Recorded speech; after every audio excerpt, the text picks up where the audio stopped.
Esta historia es tan complicada como importante y tan desgarradora como emocionante. Esta es una historia de pérdida y de renacimiento porque esta es la historia del género audiovisual que conquistó al mundo entero después de haberlo perdido todo. Esta es la historia del anime.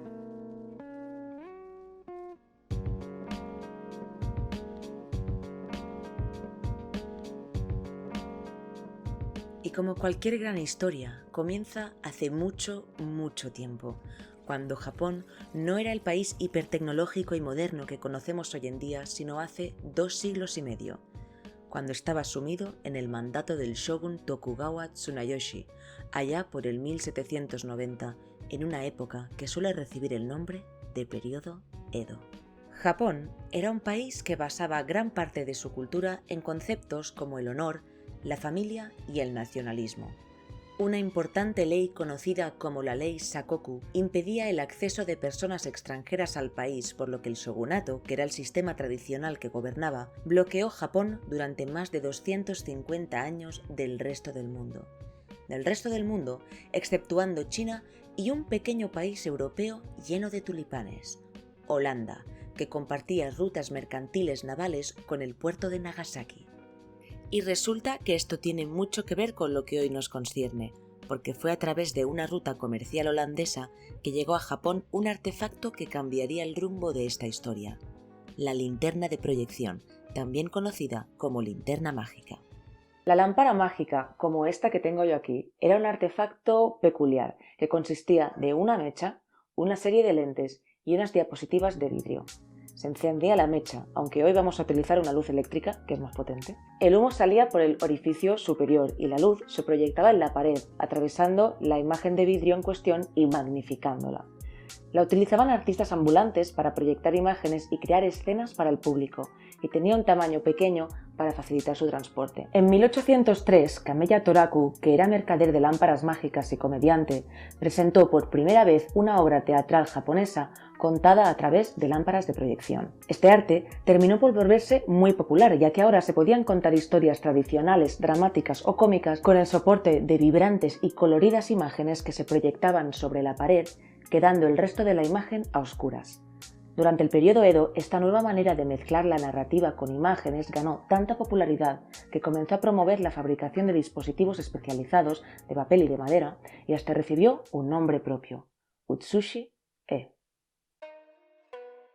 La cultura, la tecnología, la economía y el poder de Japón crecían.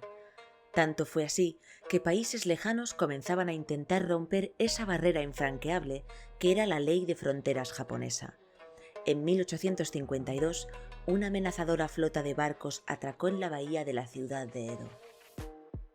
Los Estados Unidos de América.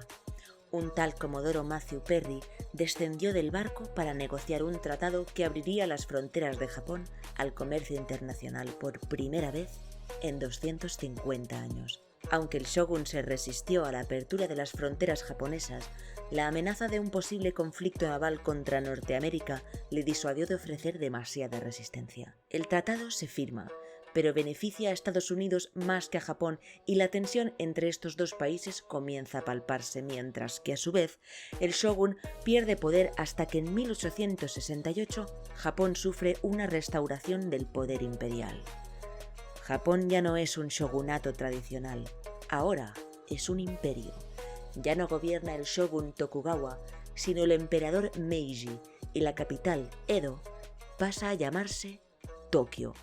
La apertura al exterior impone la entrada de Japón en la era moderna, y con ella llegan nuevas tecnologías, nuevo armamento y nuevas necesidades de proteger el país. Pero no solamente aumenta la tecnología militar, también lo hacen las nuevas formas de animación, que se renuevan y evolucionan un poco tras la apertura de las fronteras. El Utsushi-e es aún popular, pero nos encontramos ya en los albores del séptimo arte alrededor del mundo, el cine, y animar dibujos fotograma a fotograma comienza a ser una opción plausible. Es aquí cuando aparece lo que muchos consideran la primera obra de animación japonesa de la historia, Katsudo Sashin, que se estima data de entre 1907 y 1911. Kachudo Sashin es una tira animada que dura 3 segundos y que nos muestra a un niño que escribe las palabras imágenes y movimiento en japonés y que nos hace una reverencia con su gorrito. Consiste en 50 fotogramas en negro y rojo calcados sobre un celuloide mediante una técnica que se conoce como estarcido o stencil. Estos fotogramas son en realidad una serie de diapositivas unidas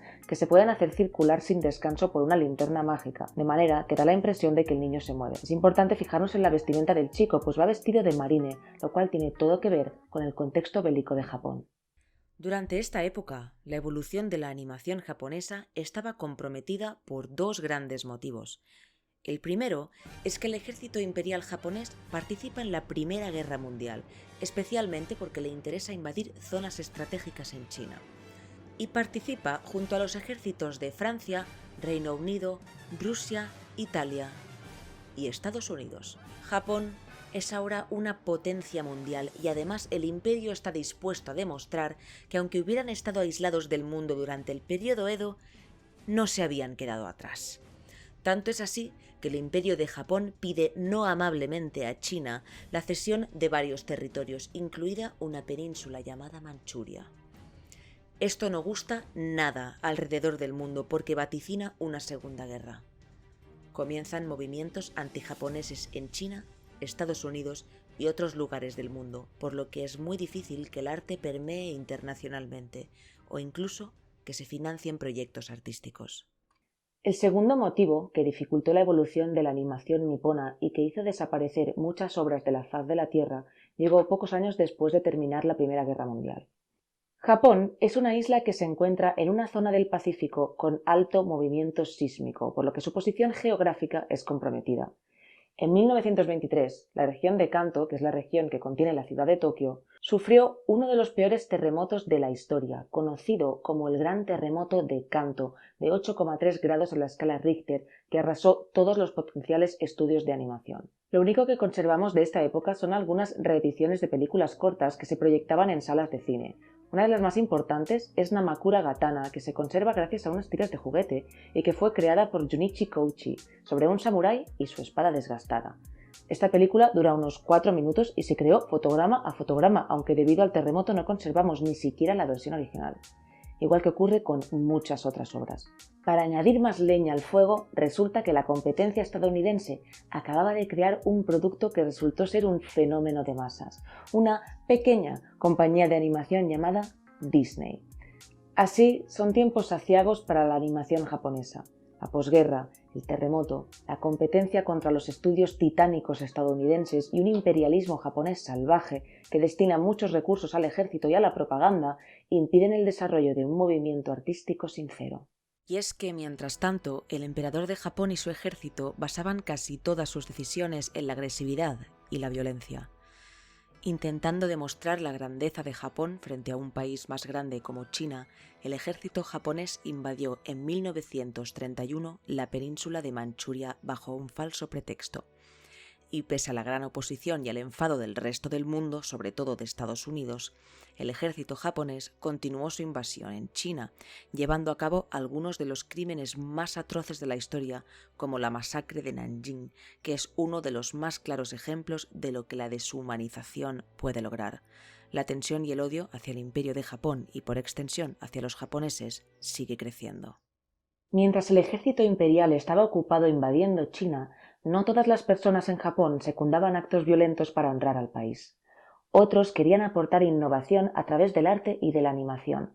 De esta época son especialmente relevantes Yasuji Murata y Kenzo Masaoka. Murata fue uno de los animadores más importantes que utilizaba el estilo de animación cutout, que consiste en recortar figuras, fotografiarlas, cambiarlas de posición, fotografiarlas otra vez y repetir este proceso hasta generar una película animada.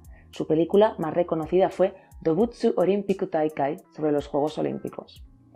Por otro lado, Kenzo Masaoka sería uno de los pioneros de la técnica de animación por celdas o cell animation, en que cada elemento de la escena está dibujado sobre papel transparente, de manera que podemos mover cada elemento por separado sin tener que repetir los dibujos fotograma a fotograma. Esta técnica perduraría muchísimos años, hasta mediados de los 90, en que aún se dibujaban y pintaban muchos elementos a mano sobre papel transparente. Además, Masaoka sería uno de los fundadores de un estudio llamado Toei Animation, pero no nos adelantemos. El poder del ejército y de la marina imperiales era tan abrumador que el gobierno estaba prácticamente secuestrado por el imperialismo y Japón estaba bajo el control militar. Y al no detener sus ataques en China e Indochina, el entonces presidente de los Estados Unidos, Franklin D. Roosevelt, cortó vías mercantes con Japón y obstruyó la llegada de materiales importantísimos como el petróleo, intentando que cesaran los ataques japoneses en China y otros lugares del Pacífico. Pero al Imperio de Japón no le gustó nada este movimiento y reaccionó creando una alianza con otros dos países que pretendían invadir lugares como Polonia. Y es que el Imperio de Japón se unió al Reino de Italia y a la Alemania nazi para luchar en la Segunda Guerra Mundial. En 1941, Japón ataca la base naval estadounidense en Pearl Harbor, entrando de lleno en el escenario bélico de la Segunda Guerra Mundial. Los Estados Unidos le declaran inmediatamente la guerra a Japón y comienzan a destinar recursos para trabajar en un peligroso propósito con nombre en clave Proyecto Manhattan. Este es un momento crucial. La guerra avanza y con ella los crímenes, el odio y la deshumanización por parte de todos los países implicados. La falta de recursos es total y no permite a los estudios de animación crear contenido independiente.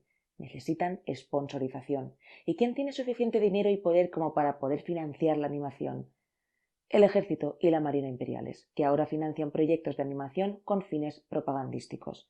Así es que el primer largometraje de la historia del anime es una película bélica financiada por el Ministerio Naval japonés con la intención de enaltecer Japón y convencer a los más jóvenes de que alistarse en la marina es uno de los caminos más honorables que se pueden elegir. Esta película, que basa parte de su inspiración en Fantasía de Disney, es Momotaro, los marineros sagrados, de Mitsuyo Seo, y nos muestra las aventuras de un grupo de marineros japoneses representados por animales como el perro o el oso que luchan contra los soldados ingleses. Esta película fue estrenada en abril de 1945, mientras la Segunda Guerra Mundial continuaba sin descanso. La guerra fue atroz. La violencia ejercida tanto por los Estados Unidos como por Japón era inconmensurable. Los aviones no dejaban de disparar lluvias de fuego desde el cielo sobre terreno civil, dejando tras de sí más de 64 ciudades niponas devastadas. Conservamos la experiencia real de un niño al que llamaban Mushi y a quien precisamente le gustaba mucho garabatear y dibujar cómics de estilo japonés o manga, que vivió los bombardeos de Osaka mientras trabajaba en una fábrica. Él cuenta cómo el fuego devoró la ciudad y a muchos de sus compañeros y cómo sobrevivió de milagro. Sin embargo, cuenta también que pese a los terrores comunes de la guerra, lo peor estaba por llegar. El 16 de julio de 1945, en Los Álamos, Nuevo México, un grupo enorme de científicos observan sobrecogidos el resultado de una larga serie de experimentos. El líder de la operación, Robert Oppenheimer, observa una detonación como nunca antes vista y pronuncia su famosa frase. Y dice esto porque sabe que este arma cambiará el rumbo de la historia. Es, por supuesto, la bomba atómica. El presidente de los Estados Unidos de este momento, Harry S. Truman, quiere probar el arma. Desea la rendición de Japón a toda costa y además quiere impresionar al resto del mundo, sobre todo a la Unión Soviética. 2 aviones sobrevuelan Hiroshima y Nagasaki en agosto de 1945. Lo que ocurre es el resultado de una guerra que ha escalado sin cesar y que ha condenado a muchos por el beneficio de unos pocos. Porque la guerra no cambia nunca.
El Imperio de Japón se rindió y comenzó un periodo de ocupación estadounidense que duraría hasta el 52, es decir, desde el 45 hasta el 52, se quitaría el imperialismo, se reestructuraría el gobierno y comenzaría después, ya a partir de los 60 hasta los 80, un periodo de crecimiento socioeconómico gigantesco para Japón, ¿vale? Mantengamos eso en mente. Antes de continuar con la segunda parte del vídeo, que ahora veréis que es un repaso de todos los animes desde los 50 hasta la actualidad, bueno, todos los que me han cabido, ¿vale? Un montón de animes. Creo que es preciso hacer un pequeño matiz, que es que yo obviamente no soy historiadora, yo soy científica. Para estudiar la historia de todos estos eventos que os he intentado narrar de la manera más fidedigna posible, os voy a dejar un montón de links en la descripción por si queréis, pues indagar un poco más sobre los motivos que tenía todo el mundo para hacer lo que hizo. Así que, dicho esto, vamos a continuar con la siguiente parte del vídeo,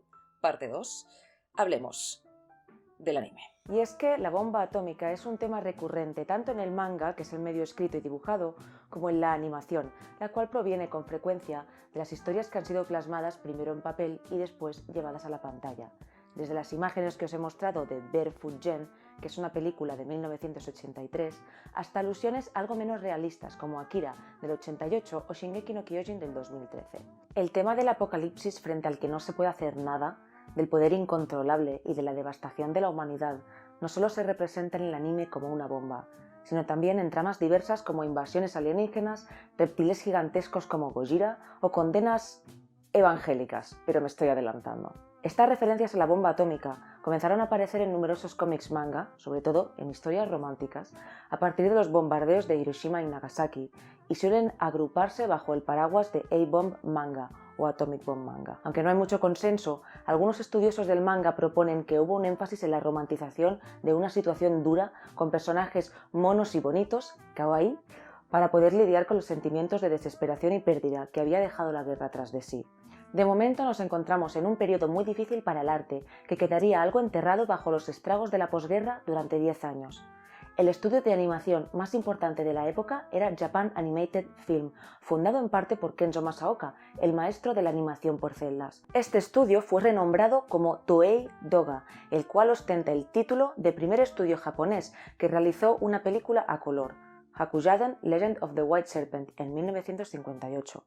Pero en esta época de letargo y de producciones costosas se estaba gestando algo. ¿Recuerdas a Mushi, ese chaval que vivió de primera mano los bombardeos de Osaka y a quien le gustaba el manga? Resulta que continuó dibujando y dibujando, continuó plasmando historias incluso autobiográficas sobre el papel y sobre la pantalla, siempre con una perspectiva pacifista y de autosuperación. Consiguió trabajar para Toei Animation, aprender las técnicas necesarias y con el tiempo crear su propio estudio de animación, Mushi Production. Mushi había sido el apodo de su infancia, el que ahora daba nombre a su estudio, pero el nombre real y completo de este chaval era Osamu Tezuka, el mismo al que hoy conocemos como Manga no Kami-sama. Su título más conocido cambiaría el rumbo de la animación y la elevaría para siempre no solo en Japón, sino en el resto del mundo. Estamos hablando del primer título japonés animado que se haría famoso internacionalmente.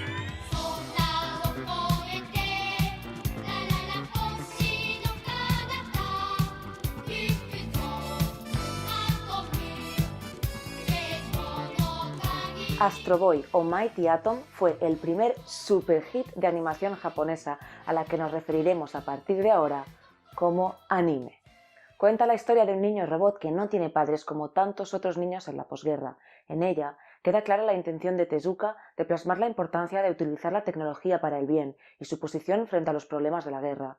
A su vez, ayudaría a niñas y niños alrededor del mundo, sobre todo en Japón, a ver las cosas de manera más positiva y verse reflejados en ese personaje joven, fuerte y bueno que es Astro Boy. Y mirad lo que tengo. Rescaté esta preciosa revista de 1978, la Roman Album número 7, en una tienda de Barcelona. Y es que el niño robot marcaba tanta tendencia que comenzó a sentar una estética, que es la misma que vemos aquí. Astro Boy ya contaba con esa mirada de ojos grandes y expresivos que ayudaban a marcar las emociones de los personajes con claridad. Los ojos grandes, las caras redondas y suaves y los elementos kawaii se convirtieron desde entonces en la marca del anime. El éxito de Astro Boy pavimentó el camino para nuevas series de anime como Speed Racer de 1967, la serialización animada de Princess Knight, que era un manga de Tezuka sobre una princesa guerrera, o la serie de otro manga de Tezuka inspirado en un periodo Edo lleno de demonios, Dororo, de 1969. Durante esta década comienza la llegada del anime por primera vez en doblaje al español en Radio Televisión Española con Kimba, el leoncito blanco, del cual se inspiró Disney, por cierto, que llega por fin a España. El doblaje del anime en latino llegaría unos 5 o 6 años más tarde con Tetsujin 28 o El hombre de acero. El final de la década de los 60 contaba ya con numerosos animes serializados y se podía comenzar a hacer una clasificación según el grupo demográfico al que iban dirigidos. El shoujo iba dirigido a un público femenino y joven. El shonen iba dirigido a un público masculino y joven. Y el seinen iba dirigido a un público masculino y adulto. Por supuesto, el grupo demográfico objetivo no determina quién puede leer un manga o ver un anime. A mí, por ejemplo, el tipo de anime que más me gusta es el seinen. Aunque un buen shoujo es un buen shoujo. Sin embargo, pese al éxito de Astro Boy y compañía, y en contra de todo pronóstico, Mushi Productions iba camino de la bancarrota, que llegaría en el 73. Múltiples animadores jóvenes quedaron sin trabajo, pero no se rindieron, sino que fundaron sus propias casas de animación con ideas nuevas y refrescantes. Nacen Sunrise, ahora conocida como Bandai Namco, y Madhouse. Llegan unos locos años 70. Siempre es bueno que sean personas jóvenes las que forjan el futuro, pues para algo es suyo. Fueron las jóvenes promesas que salieron de Mushi Productions y que terminaron en cargos importantes en las nuevas casas de producción, las que trajeron un aire refrescante, nuevo e innovador al anime. Sobre todo, trayendo nuevos géneros al mercado. Hablemos de dos géneros importantísimos que se asentaron durante los 70. Por un lado, las nuevas productoras eran muy jóvenes y no tenían grandes nombres a la cabeza como Osamu Tezuka para ganar popularidad. Necesitaban otra estrategia.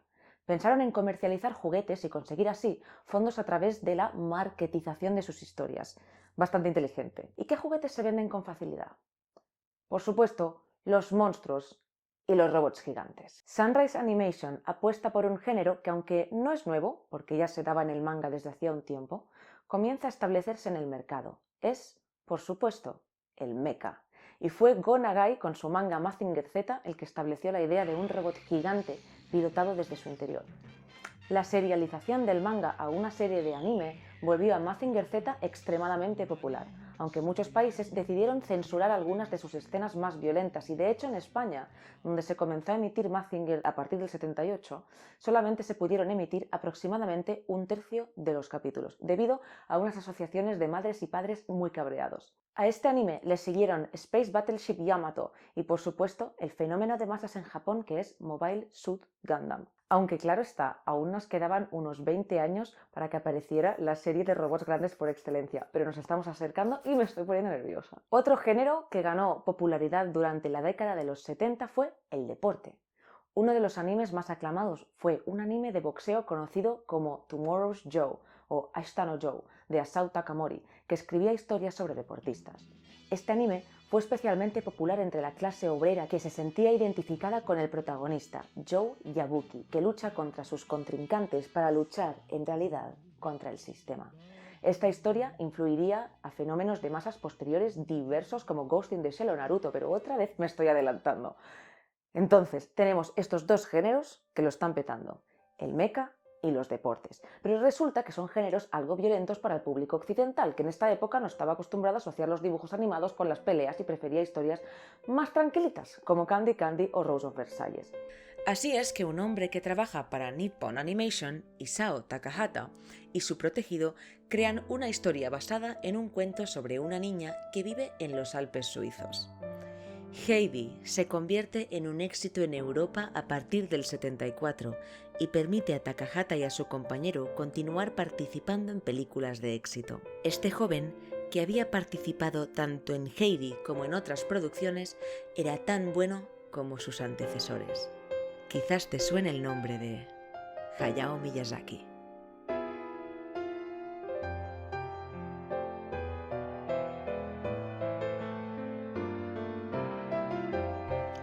Énfasis en el arte, en la paz y en la naturaleza, en una producción bonita y cuidada, la importancia de los detalles. una animación sin fallos. Entender el anime como una expresión artística con mensaje. Esas son las cosas que definen a obras como Náusica en el Valle del Viento, la cual afianzó tanto a Miyazaki como a Takahata y les permitió fundar un nuevo estudio en 1986, el Estudio Ghibli, que marcaría esa tendencia de crear no solamente dibujos animados, sino obras de arte vivas en forma de película, en que se enfatizan tanto elementos mágicos como elementos mundanos y cotidianos, pues son películas como Mi vecino Totoro o El castillo en el cielo, las que nos recuerdan que la magia está en todas partes. Y es que los años 80 se conocen a menudo como el inicio de la era dorada del anime. Marcan una verdadera explosión en el detallismo y en la madurez de las historias que no solo encontramos en las películas del estudio Ghibli, sino que también definen la dinámica del anime de los 80, que comienza a diversificarse de manera exponencial, así como también lo hacen otras vías artísticas como la moda o el city pop. Aparecen muchos animes seinen experimentales con temáticas extrañas o duras y con una estética súper cuidada. Angel's Egg, Night of the Galactic Railroad, Tale of Genji, Neo Tokyo, Wicked City, Barefoot Gen y por supuesto La tumba de las luciérnagas de Takahata, que es una alusión directa a los estragos de los bombardeos atómicos de Hiroshima y Nagasaki.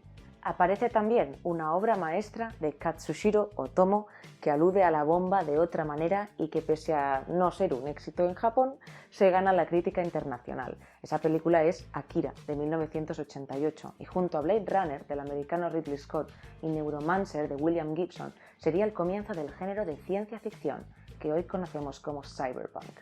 Los 80 son, por tanto, una época increíble para la ciencia ficción experimental. Pero también son el comienzo de un fenómeno importantísimo que no ha dejado de crecer hasta el día de hoy. Cada vez eran más las personas que leían manga y veían anime, especialmente con la aparición de Captain Tsubasa, Oliver, Benji, los magos del balón y Dragon Ball, de la que hablaremos más adelante. Además, comenzaron a aparecer revistas como Animage y New Type, que por cierto tienen unas portadas increíbles y que están especializadas en hablar de las nuevas series y películas de animación japonesas. Una revista llamada Fan Rodo habla ya en 1981 de una segmentación de la cultura enfocada en el manga, el anime, los videojuegos y los ordenadores. Esta subcultura se mueve por todo Japón, pero sobre todo en Tokio, especialmente en un barrio, Akihabara, donde un sinfín de tiendas de manga abren sus puertas al público. En 1983, un columnista llamado Akio Nakamori publicó un artículo de opinión en una revista erótica de Hentai Lolicon y el artículo en cuestión habla de la aparición de esta nueva subcultura de manera peyorativa y describe a las personas que consumen manga y anime de manera voraz como marginados sociales con apariencia decadente y que no se baña. El título del artículo era Study of the Otaku. Nakamori utilizó el término otaku, que proviene del pronombre tú, es decir, es una manera de referirnos a alguien en segunda persona, como lo serían anata, kimi o omae. El término comenzó a utilizarse de manera despectiva, lo cual empeoró con el asesino otaku, que era el apodo que se le puso a un hombre que asesinó a 4 mujeres y que tenía una gran colección de cintas pornográficas y de horror. Como algunas de estas cintas eran de anime, se le calificó como asesino otaku, lo cual hizo cundir el pánico contra esta subcultura. Si bien es cierto que hay partes del anime que son grotescas, como la representación de menores en algunos animes hentai, no todas las personas que consumimos anime, ni mucho menos, tenemos tendencias asesinas o acosadoras, aunque nos gusta mucho bromear, eso sí. Creo que eso ha quedado ya claro con la cantidad de animes que hemos repasado hasta ahora, que han sido todos obras de arte de la ciencia ficción, del realismo o del deporte, entre muchos otros. Y no voy a ser yo quien negue la presencia de estereotipos, fanservice y hentai oscuro en el anime. Pero eso daría para un vídeo entero que además no podría colgar en YouTube. Por el momento, solo deciros que el panorama para la comunidad otaku iba a mejorar muchísimo en la siguiente década, especialmente gracias a un estudio de animación amateur llevado, por supuesto, por otakus. Daikon Film era un estudio de animación amateur formado por los entonces universitarios Ano, Sadamoto y Yamaga, entre otros. Sus primeras películas autoproducidas fueron Daikon 3 y Daikon 4, sobre una chica y sus aventuras luchando contra monstruos, naves espaciales y personajes conocidos de la cultura popular como Darth Vader o algunos mobile suits de Gundam. Eran todo referencias creadas por un grupo de animadores otaku y estaba clarísimo. Daikon 4 afianzó este estudio amateur que cambió de nombre a Gainax. Con Gainax, nuestros animadores nerd produjeron en 1987 Royal Space Force The Wings of Honmace, que tuvo reseñas variadas, aunque claramente la animación era casi impecable. Esta película abrió el camino a la serie por la que este estudio de animación es más conocido, una serie que comenzaría siendo un alegato otaku, pero que a medio camino se transformaría en casi una autocrítica y más tarde en la serie de anime más emblemática. Ahora sí, mano en el pecho, que viene el himno.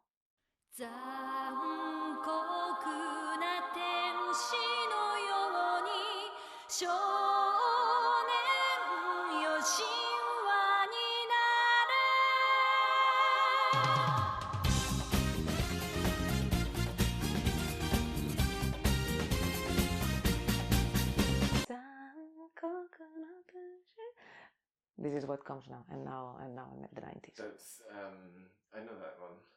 Yeah. That's the one I want. Neon Genesis Evangelion es un anime que a simple vista podría parecer una historia mecha cualquiera. Un chaval, Shinji, de 14 años, es llamado por su padre, el jefe de una organización que lucha contra amenazas alienígenas a las que llaman ángeles, que le pide que se suba al robot.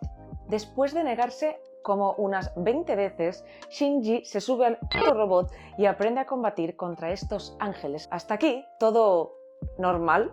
Sin embargo, el autor, Hideki Anno, utiliza esta trama mecha y violenta para hablar también de cosas mucho más abstractas, dolorosas y sutiles, como una relación tóxica con un padre, la ansiedad, la depresión, las creencias religiosas, la muerte y lo que significa ser humano.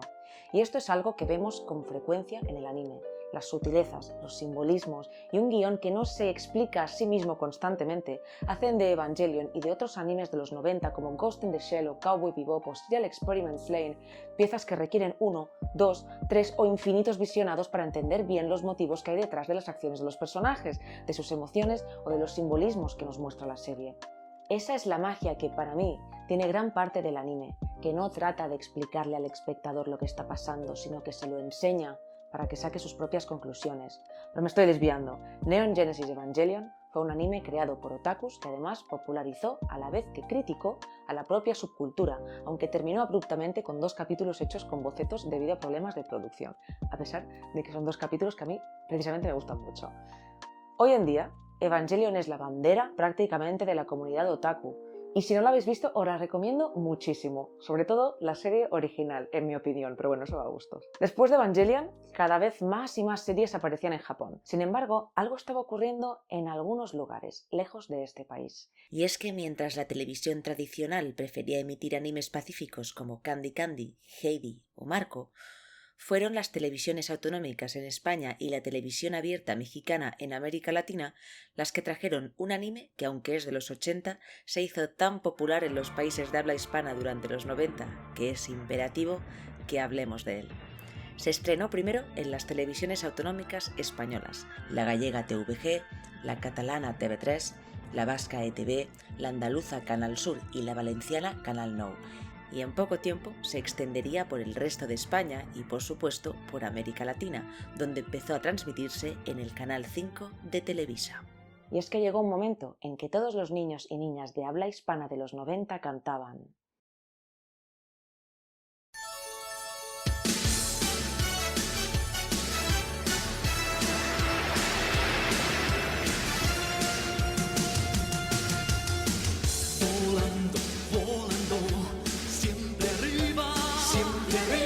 aunque quizá os suene más así. Destellos brillan en las nubes sin fin. Y es que siempre estamos con la eterna duda, ¿no? ¿Es mejor el opening latino? ¿Es mejor el opening en castellano? Bueno, para que no nos peleemos, hoy vengo a arrojar un poco de luz sobre este asunto, porque sin duda alguna el mejor opening es...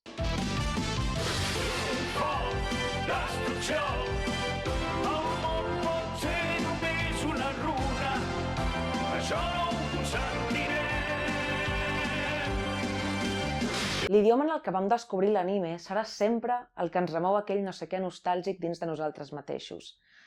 Per alguns serà l'espanyol d'Amèrica Llatina i per altres serà l'espanyol d'Espanya. Per altres serà l'euskera, per altres el gallec, per mi és el català. Per això, aquest trosset del vídeo el faré en aquesta llengua, perquè jo, igual que molts d'altres nens dels 90, vaig descobrir l'anime a la televisió catalana. Però no passa nada, ¿no? Perquè si us gusta tanto l'anime estaréis acostumbrados a leer subtítulos. En fi, Bola de Drac i Bola de Drac Z van obrir les portes a moltes altres sèries emblemàtiques arreu del món. L'anime va arribar de ple als països de parla hispana i va crear cultura. El primer anime que vaig veure jo quan era petita va ser Inuyasha. I recordo, a més, exactament el capítol, que és un capítol increïblement molles, per cert. Perdona'm, t'he despertat? No. Kagome, Què? digue'm per què ploraves abans. Per això em fa una il·lusió incalculable presentar-vos a l'Aleix Estadella, que va ser la veu de l'Inuyasha i de molts altres personatges de l'anime en català, i que també és la voz de personajes importantísimos en español de España, com Merry, Jar Jar Binks o la princesa Bultos, ojo. Ell ens explicarà de primera mà com va ser l'arribada de l'anime a les televisions autonòmiques, especialment a TV3. Aquells anys van ser explosius, estressants, divertits. Era una època brillant de l'anime. Vam estar en el moment del naixement de l'anime a Catalunya perquè pràcticament era al principi. Sí, jo vaig començar amb Bola de Drac, que era de les primeres coses, i a partir d'allà vaig anar lligant coses i coses i coses i coses a l'Inuyasha, el Tamahome, tots. El Trunks és com nostàlgic, perquè va ser el retrobament entre l'anime i jo, va ser de lo primer que vaig fer.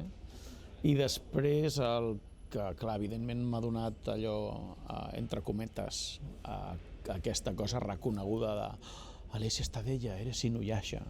És Inuyasha.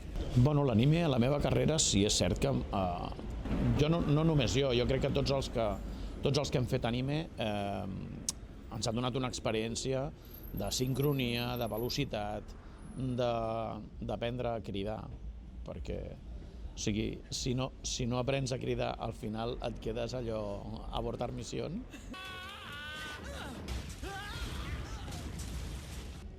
I molta feina, o sigui, estar tota l'estona practicant i practicant i practicant. Adéu-siau a tots, seguiu veient anime. Y més si el faig jo. O sea, vosotros sabéis la ilusión que me hizo a mí poder comer con Aleix, que es la voz del mismísimo Inuyasha que yo conozco, y que encima me firmara el manga de Inuyasha justo en la escena por la que empecé a ver anime. O sea, ¿hay mejor regalo de Navidad? No creo. La explosión del anime en las televisiones por cable y autonómicas fue increíble. Y fue tan importante durante los 90 que permeó en la década de los 2000. Seguro que recuerdas muchos de estos animes.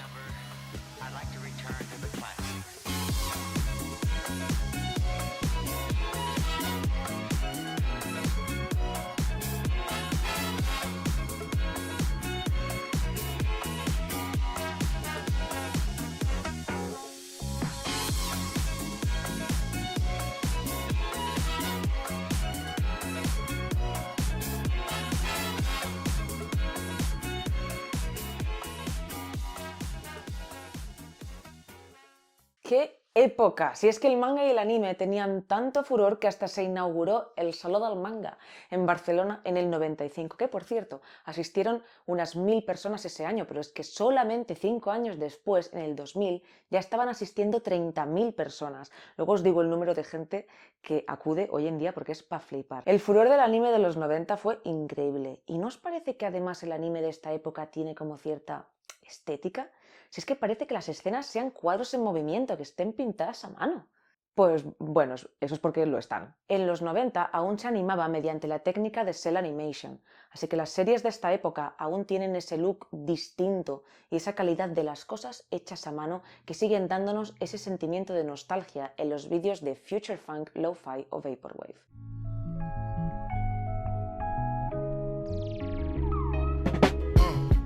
Para que os hagáis una idea de lo que cuesta animar así, os diré que La princesa Mononoke, una película increíble del estudio Ghibli, de las que todavía se animaron por celdas, requirió unas 144.000 celdas pintadas a mano y supervisadas por el mismísimo Miyazaki. Fue en 1995 en que apareció la primera serie animada digitalmente, Beat the Cupid, y a partir de ese momento toda la animación fue trasladada al formato digital poco a poco, el cual nos ha dado también obras de animación sublimes, pero de Chainsaw Man ya hablaremos más tarde. Como ves, nos estamos acercando a la actualidad. Sobre los 90 solamente me queda decir que si viste alguno de estos animes cuando eras chiquitito, ¿qué tal llevas lo de acercarte a los 30? Yo bien.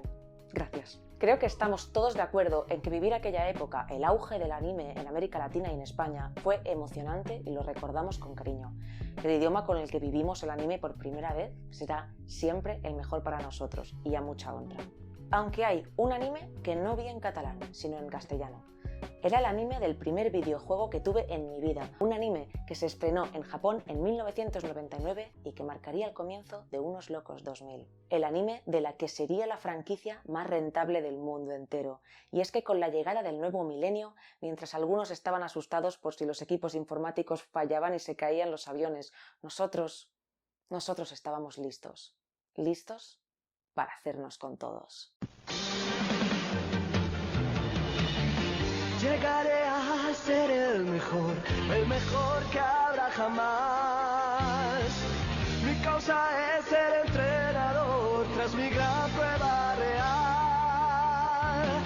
Viajaré a cualquier lugar, llegaré a cualquier rincón. Al fin podré desentrañar el poder que hay en Pokémon. Es Pokémon, hazte con solo. Pokémon fue un éxito de masas.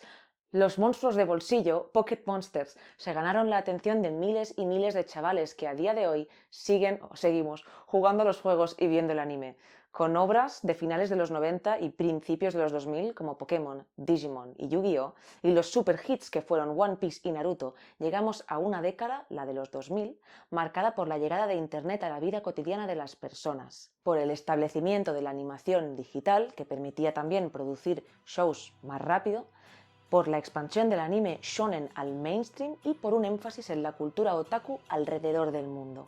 Por un lado, el tren de la era de Evangelion continuó con series mecha como Raxephon y Zega Pain, y aunque hubo un pequeño bache en el ritmo de producción de nuevas series, el éxito que estaba teniendo el anime tanto en América Latina como en España, Australia y Estados Unidos empujó la producción de nuevas series mecha o de robots a principios de los 2000 como Furikuri, Gundam Seed, Eureka 7 y la fantástica obra de robots y tramas políticas complicadas, Code Geass. Asimismo, la aparición de nuestros ninjas preferidos en la Villa de la Hoja y la de los piratas que buscan el One Piece fueron exitazos sin precedentes. Cientos y cientos de fans alrededor del mundo comenzaban a hacer cosplays, a disfrazarse de sus personajes favoritos. No habré visto yo Gaaras y Luffys en los salones del manga. Pero eso no es todo. Aparecen otros shonen como Bleach, Soul Eater, D-Gray-man, Fairy Tail, Hitman Reborn, Gintama, Zatch Bell, Bobo, por el amor de Jesucristo, y la maravillosa, la obra maestra por antonomasia, la adaptación del manga de Hiromu Arakawa, el shonen con tintes de seinen y con tramas duras como la pérdida de un ser querido mezcladas con steampunk, la aclamadísima Full Metal Alchemist. Además, el establecimiento de Internet en nuestras casas y su utilización en la vida cotidiana inspiró a muchos animes de finales de los 2000 que comenzaban a mostrar un protagonista en un mundo alternativo, posiblemente digital. Este tipo de historias en que el protagonista, de repente, entra en un mundo alternativo es lo que conocemos como isekai, y se hizo extremadamente popular entre la cultura otaku, ya que refleja los intereses del momento: inteligencia artificial, realidad virtual, la red. Y relacionados con el Internet y la red, también aparecen otros animes que beben directamente de las series de ciencia ficción de los 80 y que son animes seinen con tramas siniestras como Technolize, Elfenlied, Paranoia Agent, Gantz y Ergo Proxy. Sin olvidarme, por supuesto, de otros animes para adultos que os recomiendo muchísimo, que son Monster, Death Note y Samurai Champloo. Con la llegada de Internet llegó lentamente el fin del consumo del anime a través de las televisiones y los DVD. Pues resulta que en 2006 unos estudiantes de la Universidad de Berkeley, California, lanzaron una página web llamada Crunchyroll, que fue el primer servicio de streaming de anime, que es como consumimos anime mayoritariamente hoy en día. Los servicios de streaming como Crunchyroll, Anime Phoenix, Anime FLV, Kiss Anime, en paz descanse, y también ahora Netflix dominan el tiempo presente en el que el consumo del anime no ha hecho más que aumentar, llegando a ver más de 11.000 series que se pueden ver en línea. Así pues, hablemos de la hora.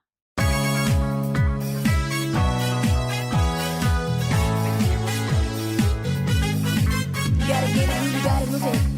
If you're gonna do it, then 他にな次 Yo, everybody gets stuck, nobody really do it. なんならやるまでしとけ秘密に。誰か高くになんて feel 自分に。 El anime a día de hoy es un fenómeno de masas. Se estima que más de un tercio de la población mundial consume o ha consumido anime de algún tipo, y eventos dedicados al anime y a la cultura japonesa alrededor del mundo cuentan con números de asistencia altísimos. La Anime Japan en Tokio llega a los 146.000 asistentes, la Japan Expo en París a los 200.000 y al Saló del Manga de Barcelona llega a los 150.000. Estudios de animación contemporáneos como MAPPA se lucen con series nuevas del calibre de Jujutsu Kaisen o Chainsaw Man, que son dos series que tenéis que ver sí o sí, sobre todo si os gusta el Japón moderno con espíritus y demonios, porque madre mía, además, qué animación más frenética y cuidada. Aunque si os apetece ver demonios con el Japón moderno, pero con una animación súper original, creativa y tronchante, entonces tenéis que ver Mob Psycho 100. Este tipo de series mezclan el Japón moderno y tecnológico actual con las historias de yokais del Japón del periodo Edo, del que hemos estado hablando hace como una hora. Y creo que es una buena nota en la que terminar esta parte del vídeo, no sin antes hablar de los animes más aclamados de la actualidad. Si te gustan los animes de demonios o la magia, no puedes dejar de ver Kimetsu no Yaiba, la versión moderna de Hunter x Hunter, Black Clover o Osama Ranking. Si prefieres la combinación perfecta entre comedia, peleas de superhéroes, una trama fresca y propuestas que rompen su propio género, entonces estás buscando One Punch Man o My Hero Academia. Si lo que te gusta es la ciencia ficción sesuda, entonces Psycho Pass es para ti, que es una serie que se merecería un vídeo entero.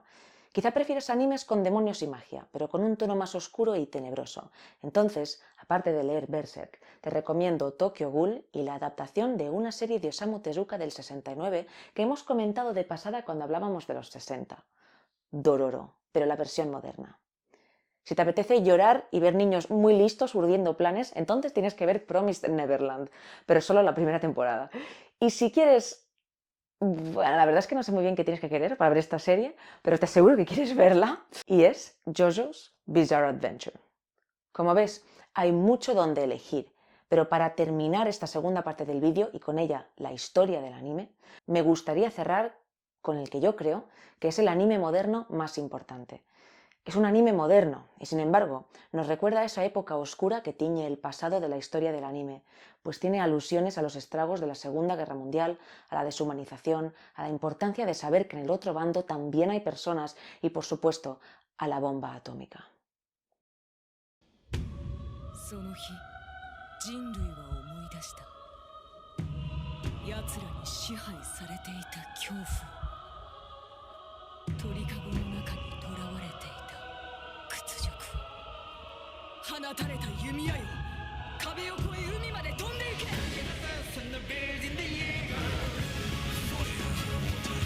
No os preocupéis que ya terminamos, espero que no se haya hecho eterno, pero es que había muchas cosas que decir. El anime tiene un pasado que está directamente conectado con los trágicos eventos de la Segunda Guerra Mundial. Esto no quiere decir que tengamos que romantizar la guerra, al contrario, de no haber habido guerra, seguramente hubiéramos tenido animación mucho antes. Sin embargo, hay que reconocer el esfuerzo de mangakas y animadores que vivieron la guerra y la posguerra, como el mismísimo Osamu Tezuka, que pusieron su granito de arena para hacer de este un mundo mejor, un mundo con esperanza, con arte y con contenido que nos haga felices. Ese granito de arena que puso Tezuka convirtió a las 50 series de anime que se producían en los 60 en las más de 11.000 series que tenemos hoy en día y ha conseguido que el anime permee en nuestras vidas y en el sistema. Por eso me gustaría saber cuál es vuestro anime preferido. El mío, por razones que os comentaré luego, es Samurai Champloo. Muy buenas, mi anime favorito es Hunter x Hunter y es que a pesar de parecer el típico shonen de toda la vida, es una serie mucho más oscura de lo que pueda parecer y sobre todo totalmente impredecible en muchas ocasiones, aunque tampoco os las voy a spoilear aquí. Más allá de eso, valoro que las habilidades de los personajes tengan sus normas y en base a ello elaboren las estrategias en los combates, aunque también os digo, en esta serie el combate no es ni de lejos la única forma de resolver los conflictos. Por eso creo que esta serie me ha impactado mucho porque le da un giro al género del shonen y además ha sido la única vez en todos los animes que he visto que me ha dado lástima la muerte de un villano. Podría hablar desde los que consumía de más pequeñita, como podían ser Utena, Fushigi Yugi, Touch Bell, que no veía el anime pero me leía el manga y me encantaba muchísimo, a ir a cositas más recientes como Kaiji o la nueva de Devilman, Japan Sings, Anohana. Al final es una lista interminable, podríamos estar así todo el día. Pero si tengo que ponerme a pensar en uno en concreto, tengo que quedarme con un solo anime que me ayudó a meterme en este mundo, me viene Inuyasha a la cabeza. Fue uno de los primeros animes que empezaron a consumir mis compañeras del cole, que hasta ese momento no se habían interesado en ningún anime nunca. Yo compartía la afición con mi hermano mayor, que era súper fanático de Bola de Drag, pero no tenía amigas que estuvieran enganchadas como yo o que tuvieran mucho interés y tal. Y fue a raíz de Inuyasha que conseguí que mis amigas se engancharan también al anime. Estábamos todo el día hablando de Inuyasha, disfrazándonos de Inuyasha y de Kagome. Yo creo que fue una de las series que me convenció para seguir dándole oportunidades a otros animes. Es que además, cuando siendo pequeñita yo descubrí que la mangaka de Inuyasha era una mujer, ahí ya me explotó la cabeza porque claro, yo tenía pues en ese momento igual 9 años, yo estaba siempre dibujando manga, iba a tiendas de cómics a que mis padres me compraran la colección esta de cómo dibujar manga, etcétera, etcétera, y para mí eso de repente, esa realización, ¿no? Ese momento fue como, Dios, es mi anime favorito y es una chica la que lo ha escrito y yo podría hacer lo mismo y fue un momento muy especial.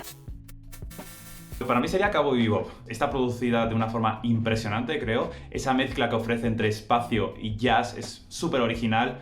Pero si nos metemos más en lo que cuenta, creo que es una serie que se enseña el potencial del anime para contar historias dramáticas, para ver cómo los personajes se pueden desarrollar y también con un mensaje muy guay de, oye, shit happens, pero hay que seguir para adelante, ¿no? Así que por todo eso, creo que Cowboy Bebop es un referente. Si tuviera que quedarme con un solo anime, ya sea serie o película, sin duda sería Berserk, la Edad de Oro 3, el advenimiento. Pues que pocas veces he sentido algo así viendo una película, ya sea anime o no. No es solo el argumento, la estética o los personajes, que cualquiera de esos 3 pilares ya de por sí es suficientemente bueno. Es el mensaje. ¿Estás pasando una mala racha? ¿Te cuesta acabar la tesis? ¿Problemas familiares? Seguro que no es peor que lo que ha vivido Guts y él pudo seguir adelante echándole huevos. Huevos. Es un chiste de Berserk. Es una historia de traición y de sufrimiento, de que todo te puede estar yendo bien y de repente irse a la mierda. Pero si no te quedas ahí y continúas leyendo, te das cuenta de que Berserk es una historia de superación, de determinación y de cómo después de tocar fondo las cosas solo pueden mejorar. Partimos con mi anime favorito. No es el secreto de muchos, pero es Berserk. Ave María purísima, llena eres de gracia. Quiero que miréis bien el arte absoluto de Kentaro Miura. ¡Ay, la chingada madre, hermano! Porque esta maravilla es mi anime favorito. Sencillo. Trata sobre la historia interminable de no rendirse. Berserk, Guts te enseña sobre que tienes que confiar en gente, pero hay gente que te va a traicionar. Sobre que la vida es muy dura y que tienes que seguir adelante, no tienes la opción de rendirte, o sea, la tienes, pero tú decides si te rindes o no. Naruto, por ejemplo, me enseña el camino ninja. Si tú quieres algo, da igual lo que te diga la gente, tú tienes que seguir ese camino, el camino que has elegido, ¿sabes? A mí se me hace muy difícil destacar solamente una serie de anime que haya marcado mi vida, pero echando la vista atrás yo creo que seguramente tienen que ser 2. Una de ellas es Inuyasha y la otra es Sakura, la cazadora de cartas. De Inuyasha me acuerdo muchísimo imprimir las imágenes que encontrábamos por internet, llevarlas al cole en las horas del patio después de comer o antes de comer, que teníamos como infinito tiempo. A mí ese rato era como hiper largo, ponernos con Ana a dibujar esos personajes. Evidentemente Ana dibujaba muchísimo mejor que yo, pero pero era como muy guay estar ahí. Nada, te tirabas como 1000 horas dibujando. Y luego también Sakura, creo que tiene una estética, bueno, las Clamp tienen una estética súper preciosista, y recuerdo como intentar copiar ese estilo tan limpio, tan fino, y nada, que me gustaba muchísimo. Y no quiero terminar sin también destacaros un anime y un manga que me chiflan, estoy loca con ellos, necesito nuevas temporadas para saber cómo termina todo, que es Haikyuu. Bueno, son preciosos, son monísimos, son los mejores. Cuando me preguntan qué anime recomiendo a la gente, siempre tengo uno que me viene a la cabeza, que tengo aquí marcado, y este es Steins Gate. Pues cómo hila todos los sucesos en las diferentes líneas temporales, cómo todo ocurre y todo tiene sentido, ¿no? Las relaciones que se generan entre los diferentes personajes son muy intensas, son muy... no sé si realistas, ¿no? Pero que te llegan bastante al corazón. Así que si tuviera que recomendar un anime, Steins Gate, la primera temporada sobre todo, para mí es espectacular. Y si tuviera que decir por qué me parece importante el anime o en qué me ha ayudado a mí el anime, yo me gustaría comentar el tema del viaje del héroe, ¿no? En el anime me gusta cómo replantean el tema de, pues, un personaje que tiene obstáculos por delante, que tiene una meta a conseguir. Cómo ves que al principio pues no tiene las herramientas, no tiene los conocimientos para conseguir lo que quiere conseguir, pero capítulo tras capítulo, temporada tras temporada, va consiguiendo superar estos obstáculos, va consiguiendo ganar estas peleas, ¿no? Hasta llegar a un punto donde realmente consigue pues lo que quería, ¿no? Ser el rey de los piratas. Bueno, este aún no lo ha conseguido, pero va en camino, ¿no? O ser Hokage. O, yo qué sé, ir al partido de los nacionales, a la Liga Nacional de Japón de instituto. Es que también me flipa cómo en el anime consiguen trasladar el viaje del héroe a cualquier cosa, ¿no? A partidos de instituto, a peleas con magia, a matar titanes. O sea, el tema que sea, viaje del héroe, y a mí me flipa porque realmente es algo que a mí me motiva mucho. Os mentiría si nos dijese que mi anime favorito es Evangelion. Creo que mucha gente de mi generación se crió viendo series como Dragon Ball, Sailor Moon, Doraemon, Arale, pero en la televisión autonómica aquí en Galicia alguien decidió poner en horario infantil Evangelion. Si la comparo con las distintas series de animación que había visto hasta aquel entonces, esta no tenía nada que ver. Por supuesto, yo era muy pequeño y no entendí todo lo que nos querían decir, pero sí que es cierto que me despertó algo que me impulsaría a verla años después, a leer muchísimo sobre ella, a buscarle explicación a un montón de cosas y a descubrir que era una obra de arte. Tanto me impactó que da igual los animes que vea, que este sigue siendo mi favorito. Y desde aquel entonces la realidad es que Evangelion me descubrió un mundo nuevo. El anime en general en mi vida supuso una vía de escape. Siempre me ha gustado muchísimo la ciencia ficción y creo que su forma de contarnos una historia, plantearnos nuevos mundos o incluso transmitirnos sensaciones es única. Mi relación con el anime viene desde los años 90. Recuerdo perfectamente el momento en el que me di cuenta de que la animación no tenía por qué ser para niños, viendo cómo acribillaban a un señor en mitad de la calle viendo Akira. Ese es probablemente uno de mis recuerdos más vívidos en relación a cualquier obra audiovisual, y fue viendo anime. Durante un tiempo el anime solo podías verlo en televisión a las tantas de la madrugada. De repente un día trasnochabas y entre adivino y adivino te encontrabas un episodio de Evangelion o de Serial Experiments Line. Y aquello daba la sensación de ser algo prácticamente clandestino. Algo a lo que solo podías acceder si estabas dispuesto a aguantar despierto hasta una hora a la que no deberías estar despierto. Hoy día es probable que no os parezca tan extraño imaginar a un adolescente despierto a esas horas. Hay internet y televisión digital y hay diversión ilimitada, por así decirlo. Sin embargo, en aquella época no había nada más que hacer más allá de ver la teletienda. Yo me acuerdo de ver Cementerios TV, que era básicamente mirar una cámara en un cementerio, o sea, ya te puedes imaginar. El anime tiene un lugar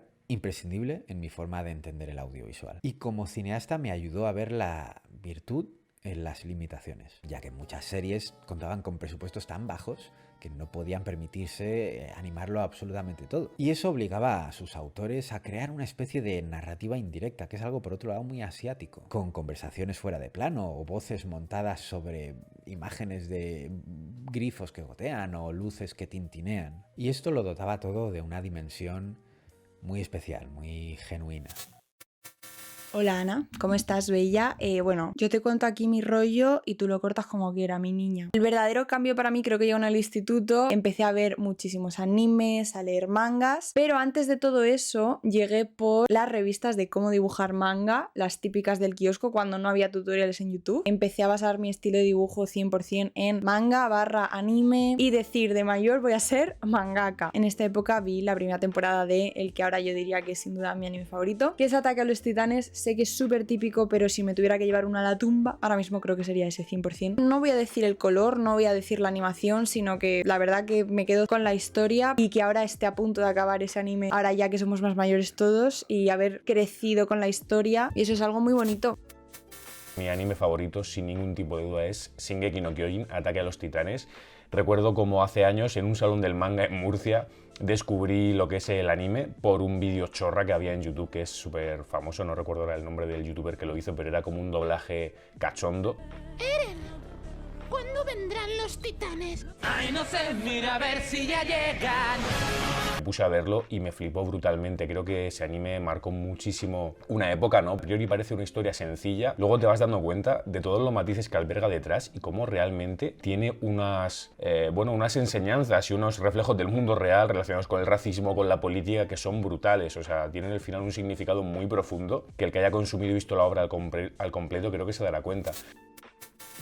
Los animes que más marcaron mi infancia son todos aquellos que echaba ETV1, la televisión autonómica vasca, y todos en euskera. Y fueron de los primeros canales que echaron Shin-Chan, Rantaro de Ninja Boy, y uno de los que más me marcaron, que era de mechas, eran las aventuras de Takeru Yamato, que luego años más tarde me enteré que se llamaba Maxbot. No tenía ni idea. Eso fue lo primero, y lo segundo ya, pues los típicos, Pokémon, Digimon, y el que me pegó fortísimo fue Yu-Gi-Oh! Tanto que, claro, te mete en todo el tema de los juegos de cartas y ahí sí te arruinas. La verdad es que tendría que decir que los primeros fueron Sailor Moon y Ranma.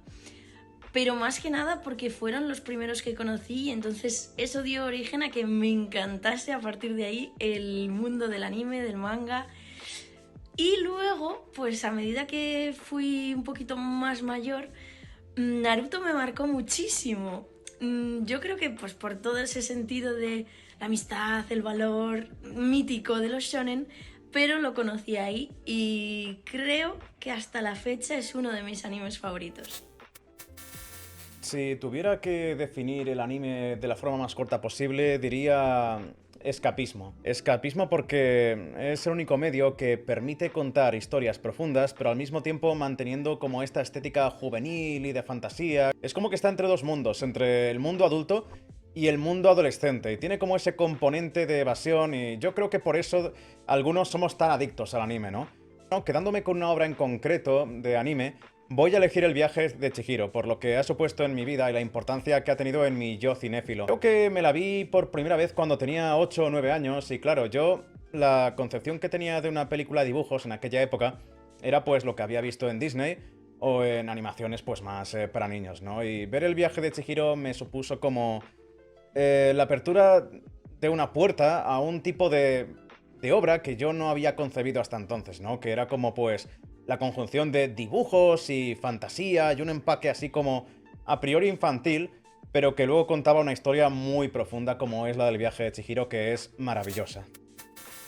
El anime para mí siempre ha sido un medio de entretenimiento, pero a la vez de pequeño también fue una forma de conocer a gente y a personas que tuviesen el mismo gusto, la misma afición por algo que yo.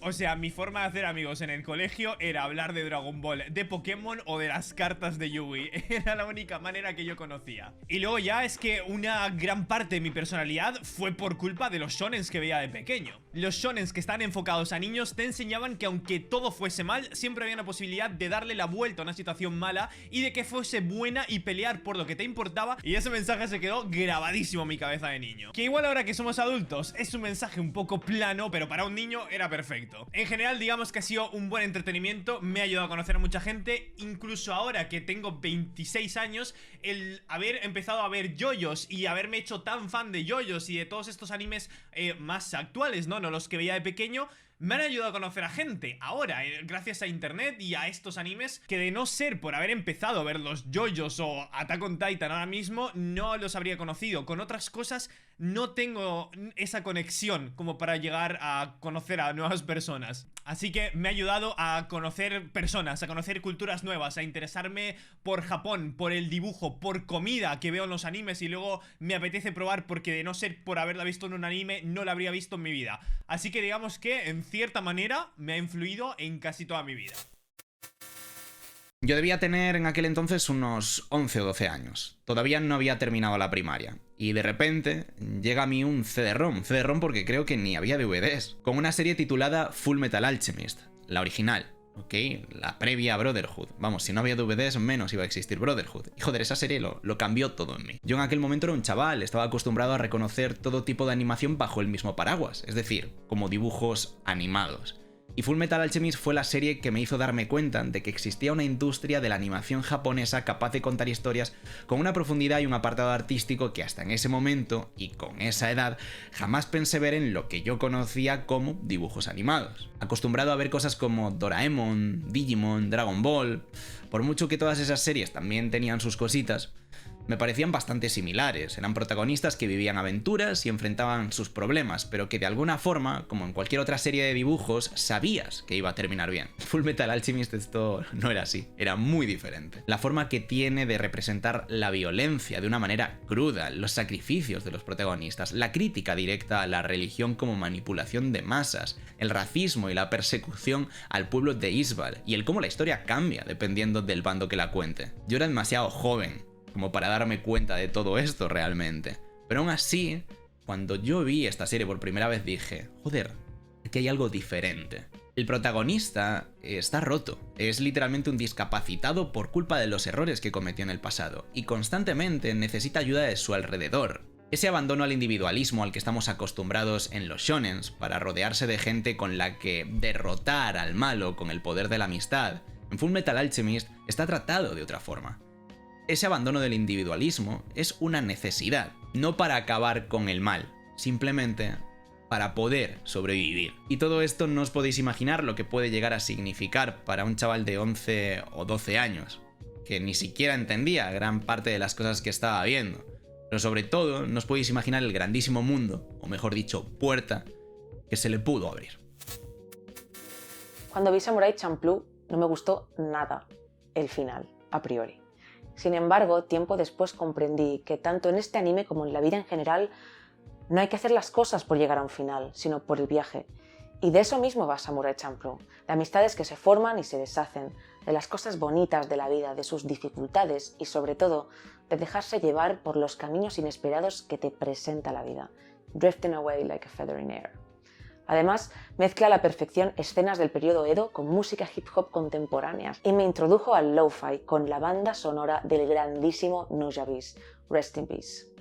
Mirando y escuchando Samurai Champloo y su representación del Japón tradicional, me despido. Y me pregunto si los artistas ambulantes con lámparas mágicas o los actores de Utsushie se podrían haber imaginado el auge de la animación nipona y las repercusiones que tiene hoy en día. Porque esta historia es tan complicada como importante y tan desgarradora como emocionante. Esta es una historia de pérdida y de renacimiento, porque esta es la historia del género audiovisual que conquistó al mundo entero después de haberlo perdido todo. Esta es la historia del anime.